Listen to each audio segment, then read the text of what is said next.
not going. We return today to the reading and conversation associated with Revival in a Plain Brown Wrapper, which is one of the books that I wrote a number of years ago.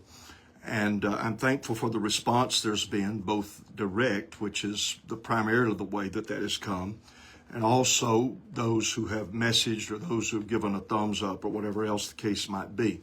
The concept of revival in a plain brown wrapper is this, that what we consider revival, the gaudiness, the attention-getting reality of it, is often not reality at all, but that God is able to use rather common men and common women to do meaningful things for Him. There are very few superstars. As a matter of fact, there is one, and that one is the Lord Jesus Christ. Instead of there being superstars, there are people who are consistent in a few things that really matter. It's what I call revival in a plain brown wrapper. The things that we've talked about are, first of all, prayer. We don't go anywhere without prayer. Prayer is the priority, and prayer needs to be a constantly growing prayer strategy. As a church expands, as it increases in number, there need to be more prayer meetings rather than fewer. There need to be longer prayer chains rather than staying the same. First of all, prayer. And if we don't get that, then we really are not going to get much else that matters and that counts. Then we begin talking about creating a climate for revival. And so far, we have discussed the fact that we have to create a positive atmosphere and that training is ongoing. And there are plenty of examples. We begin today by talking about being devoted to excellence. And I read from the book, excellence involves doing one's best with the resources and limitations they have. When Lauren Yaden was the administrative assistant for T.F. Tenney in Louisiana, in one of the sessions that he taught around the district, he would say, if I'm going to pastor the smallest church in town, or if there are going to be 30 or 40 people, I want it that this church is the best looking church for 30 or 40 people in the entire community. Doing your best, the absolute best, with the resources that you have. A 1-talent servant is not expected to produce a 5-talent return on the investment. Regardless of their ability, they are expected to create return on the investment.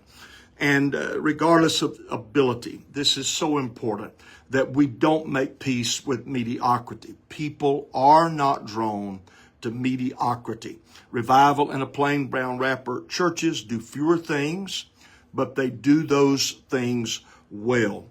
TripAdvisor, many of you are familiar with it. It provides recommendations on everything from hotels to restaurants to tourist attractions. The recommendations come from normal travelers. On occasion, my wife, Norma, or I will feel strongly about a church experience, about a travel experience, I'm thinking church, that we have had. And to share our thoughts, we will go on TripAdvisor. And we never recommend a mediocre restaurant. Never do we recommend a mediocre restaurant. I read the story of a fellow who worked for a company, and he was instructed to do a particular task and carry out a project, and he completed the project. He brought it to his boss, and his boss surveyed it momentarily and said, is this the best that you can do on this project? And rather frustrated, perhaps, rather uncertain, the gentleman picked up the work that he had done, went back and spent another day or so in his office working on the project. He brought it back to his employer, and the boss looked at it again and said, well, this is sure an improvement. Is this the best that you can do on this project? And by this point, the guy was kind of frustrated and aggravated. He went back to his office with a little bit of attitude, went through it, worked it over again, changed some numbers, improved a few things, brought it back to his boss, and his boss looked at it yet again and said, this is so much better, but is it the best you can do? And so the guy, again, by now very frustrated, he goes back to his office and says, and he went through it, every line, making sure every sentence was the best it could be, making sure the numbers were absolutely right, brings it back to his boss and presents it to him. And the boss again asks the question, is this the best it can be? And, or is this the best you can do with it? And the guy says, I've gone through this repeatedly. This is absolutely the best work that I can do on this project. And the boss looked at him and said, I commend you and I'm thankful for it. Now, why didn't you bring me this the first time you brought your report? I wonder if the Lord is going to say that to any of us when we have that Corinthians evaluation, when we stand before that judgment seat and we're evaluated on the basis of the works that we have done with our lives, what we've built on the foundation that was given. If there were a church advisor program, and actually such ratings and feedback are allowed on your church's Facebook page, would people be recommending your church? What would they see as excellent about the church? What about the input? And I've done this before where I just asked the church, gave them a survey and said, tell us how we're doing on some things. This emphasis on excellence is nothing more than being consistent with glorifying God. 1 Corinthians 10:31. God deserves our best. Your building can have curb appeal. The inside can look as nice as possible. The way songs are sung and sermons are preached can all present the good news in a wonderful way. Lost souls deserve our very best because Jesus gave them his best. How could I do any less? The late J.T. Pugh referenced how A.T. Morgan, who was an early general superintendent of the United Pentecostal Church International, would fret over driving up to a church with broken windows that looked as if someone had plugged holes with a sock. And Brother Morgan was heard to declare, the city and God both deserve better than that.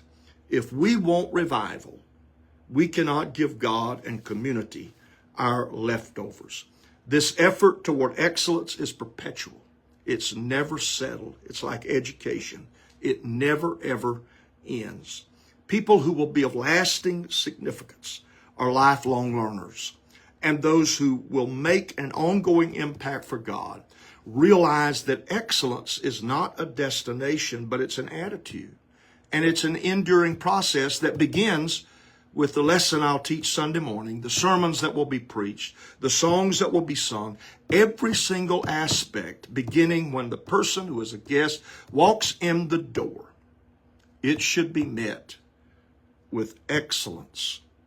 Our words, our actions, our appearance must reflect excellence, and that's for his credit, and that's part of having revival in a plain brown wrapper. Here's the deal to my leader friends. If you accept mediocrity from yourself, mediocrity will be the norm for those you lead. You can't expect excellence from them if you're doing a slipshod job yourself. Next week, we talk about revival in a plain brown wrapper. Churches that create the right atmosphere are always oriented to evangelism. The book, Revival in a Plain Brown Wrapper, it is available on Amazon, and I believe it's also available as an audio book, also an ebook, and may be able to help you. I pray that some people would be blessed today, and I hope you have a great weekend. Look forward to seeing you next week. God bless.